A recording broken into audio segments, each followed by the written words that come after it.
Hello everyone, আমি Subhadip. My pocket ডায়েরির নতুন একটি এপিসোডে আপনাদের সবাইকে স্বাগত। আজকে আপনারা দেখবেন আমাদের দার্জিলিং সিরিজের দ্বিতীয় পর্ব।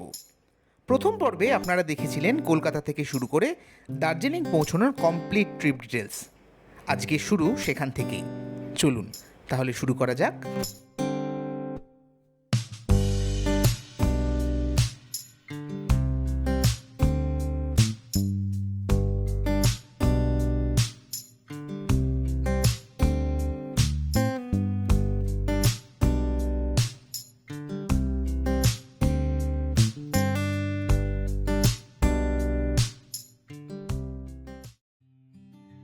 আজ 26শে মে, মঙ্গলবার। সময় সকাল 7টা। সকাল সকাল ঘুম থেকে উঠে ফ্রেশ হয়েই ক্যামেরা হাতে নিয়ে বেরিয়ে পড়েছি ভোরের দার্জিলিংকে স্বাগত জানাতে। গতকাল এক অবিশ্বাস্য জ্যাম পার করে যখন দার্জিলিং পৌঁছলাম তখন সন্ধে 7টা। লাগেজপত্র আনলোড করে ডিনার শেষ করেই ঘুমের দেশে। সারাদিন জার্নিতে টায়ার্ড থাকায় ঘোরাঘুরি কিছুই করতে পারিনি। আজ তাই 16 আনা উসুল করে নেওয়ার পালা। হিমালয়ের কোলে সযত্নে গড়ে ওঠা দার্জিলিং প্রকৃতির এক অনবদ্য সৃষ্টি। এখানে ভোরের আলো ফোটার মুহূর্ত থেকেই শুরু হয়ে যায় মেঘেদের লুকোচুরি, রোদ বৃষ্টির খেলা আর সৌন্দর্যের এক অনন্য অধ্যায়। রাতের শেষ প্রহরে কুয়াশার পাতলা চাদর সরে গিয়ে পূর্ব দিগন্তে সূর্যের আভা যখন প্রথম স্পর্শ করে কাঞ্চনজঙ্ঘার তুষারাবৃত শিখরকে, মুহূর্তের মধ্যেই সাদা চূড়াগুলো ঝলমল করে ওঠে সোনালি আভায়। দার্জিলিংয়ের সকাল মানেই মেঘ আর রোদের এক অদ্ভুত খেলা। কখনো মেঘ এসে পাহাড়ের কাঁধে মাথা রাখে, আবার কখনো উপত্যকার গভীরে নেমে গিয়ে সৃষ্টি করে সমুদ্রের। দূর দূরান্ত পর্যন্ত বিস্তৃত চা বাগান, গাঢ় সবুজ পাইন ও রডোডেন্ড্রনের অরণ্য, নীলাভ পাহাড় এবং নির্মল আকাশ প্রতি মুহূর্তেই বদলাতে থাকা দৃশ্যপটে প্রকৃতির হাতে আঁকা এক অপরূপ ক্যানভাস।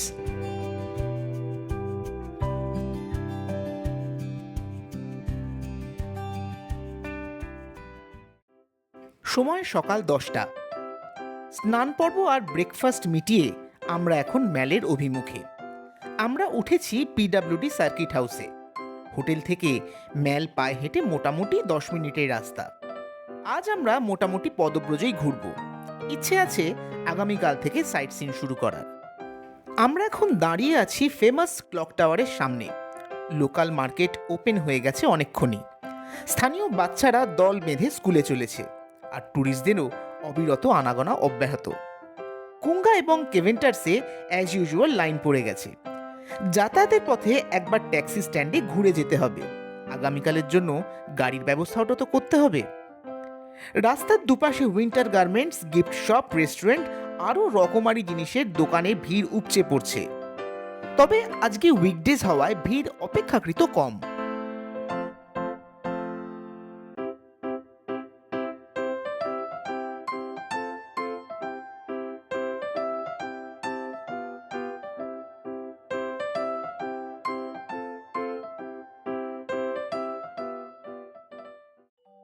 হাঁটতে হাঁটতে চলে এসেছি গ্লেনারিজের সামনে। ট্যুরিস্টরা যে যার মতো ছবি তোলায় ব্যস্ত। আমরাও টুকটাক ছবি তুলে অপেক্ষা করছি আমাদের বন্ধুদের জন্য। এখানে কেএফসি, ডমিনোজ, বাঙালি রেস্টুরেন্ট সবই আছে। দেখলাম গ্লেনারিজের বেকিং আইটেমসের জায়গায় মারাত্মক ভিড়। দেখি পারলে পরে একবার ঘুরে যাব।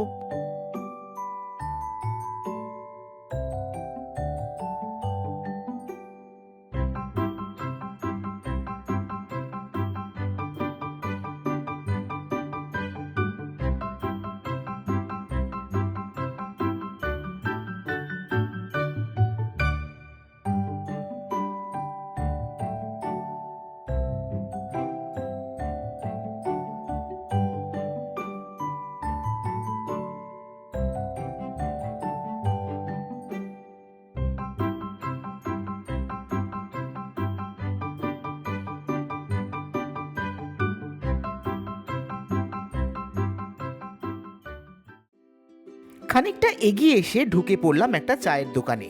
এই দোকানটা গোল্ডেন টিপসের একদম অপোজিটে। গোল্ডেন টিপস থেকে কিছু চা পাতা কিনে নিয়েছি বাড়ির জন্য। এই দোকানটার কালেকশনও দারুণ। কি যে সুন্দর সুন্দর সব ক্রকারিজ রয়েছে, এক কথায় অনবদ্য।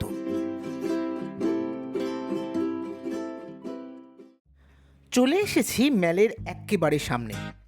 দুপাশে সার দিয়ে নানা রকম জিনিসের দোকান। ম্যালের মুখটায় একটা ফোয়ারা আছে, আর আছে তাকে গোল করে ঘিরে বসার জায়গা। এখানে অনেকে পায়রাদের দানা খাওয়ান, তাই সবসময় কম বেশি এখানে পায়রার আনাগোনা লক্ষ্য করা যায়।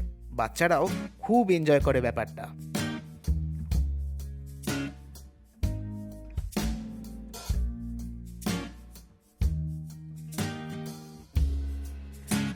দার্জিলিংয়ের প্রাণকেন্দ্র হিসেবে পরিচিত ম্যাল রোড বা চৌরাস্তা বহু দশক ধরে স্থানীয় মানুষ ও পর্যটকদের অন্যতম প্রিয় মিলনস্থল। ব্রিটিশ আমলে ঊনবিংশ শতাব্দীতে দার্জিলিংকে একটি হিল স্টেশন হিসেবে গড়ে তোলার সময় এই পথের সূচনা হয়। মূলত অবসর, ভ্রমণ ও সামাজিক আড্ডার জন্য নির্মিত হলেও জায়গাটি আজ দার্জিলিংয়ের ঐতিহ্য, সংস্কৃতি এবং পর্যটনের প্রতীক হয়ে উঠেছে। ম্যাল রোডের অন্যতম আকর্ষণ হল ভোরের আলোয় বরফে ঢাকা কাঞ্চনজঙ্ঘার অপরূপ দৃশ্য। চৌরাস্তা সংলগ্ন বাজার দার্জিলিংয়ের বাণিজ্যিক ও সাংস্কৃতিক কেন্দ্র। এখানে পাওয়া যায় বিশ্ববিখ্যাত দার্জিলিং চা, তিব্বতী হস্তশিল্প, শীতের পোশাক, নানা ধরনের স্মারক ও হরেক রকমের স্থানীয় খাবার দাবার।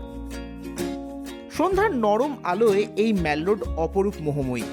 আলোকিত পথ, প্রাণবন্ত ক্যাফে, স্থানীয় শিল্পীদের গানের সুর ও মানুষের কোলাহল মিলে রচনা করে এক মায়াবী পরিবেশ। বৃষ্টিস্নাত সন্ধ্যায় এক প্লেট মোমোকে দোসর করে গরম চা বা কফি এখানকার মাস্ট ট্রাই। ম্যালে এসে ঘোড়ায় চড়ার একটা রেওয়াজ আছে। 10-15 মিনিট মজাদার হর্স রাইডের জন্য খরচা পড়ে 100 টাকা। আমার মেয়ে ও তার বন্ধুরাও সামিল হয়েছে সেই আনন্দে।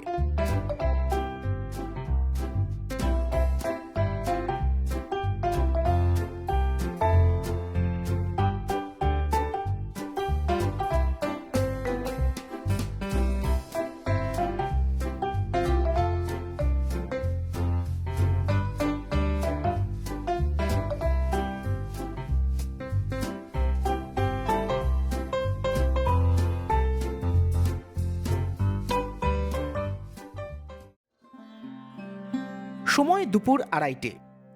ম্যালে ঘোরাঘুরির পর্ব মিটিয়ে এবার আমরা চলেছি মহাকাল মন্দির দর্শন করতে। ম্যালের ডান দিকে গা ঘেঁষেই চলে গেছে একটি রাস্তা, নিউ মহাকাল মার্কেট। এখন আমরা রয়েছি সেই রাস্তাতেই। মাঝখানে আবার একটু বৃষ্টিও হয়ে গেছে, বাতাসে তাই একটা শিরশিরে ভাব রয়েছে। এই রাস্তাটা মেন ম্যাল এরিয়া অপেক্ষা একটু বেশি নির্জন। বিখ্যাত উইন্ডমেয়ার হোটেলের ব্যাক সাইডে আরও কিছুটা ওপরে উঠতে হয় মন্দিরে প্রবেশ করতে হলে।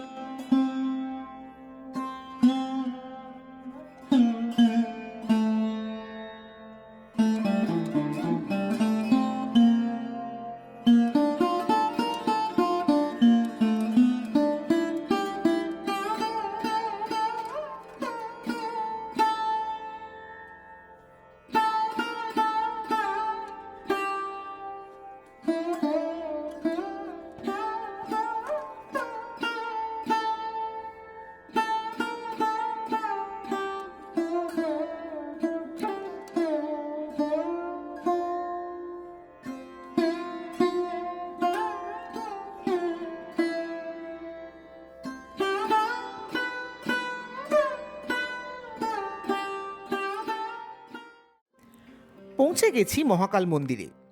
ম্যালের থেকে অনেকটা উঁচু হওয়ায় প্রবল হাওয়া দিচ্ছে চারদিক থেকে।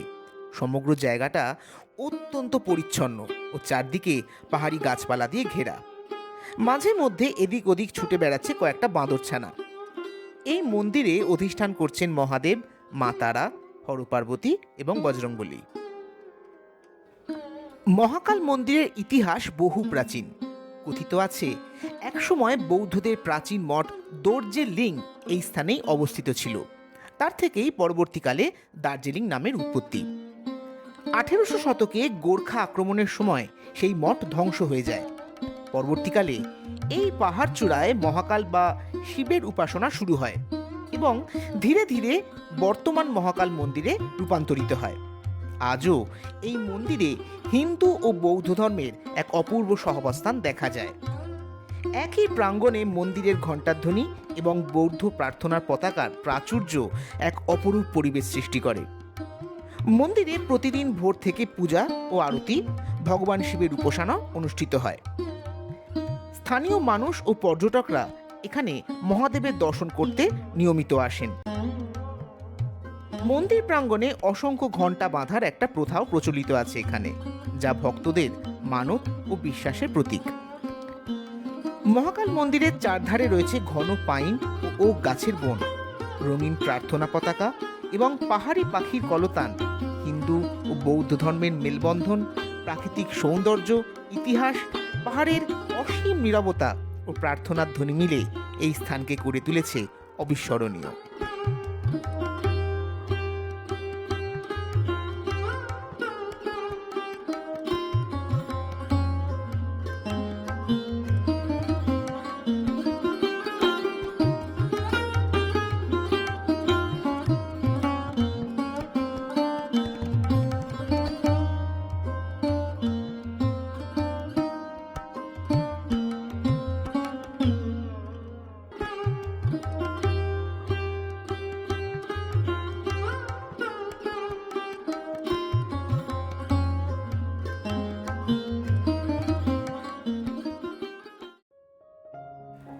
সময় বিকেল 5:30।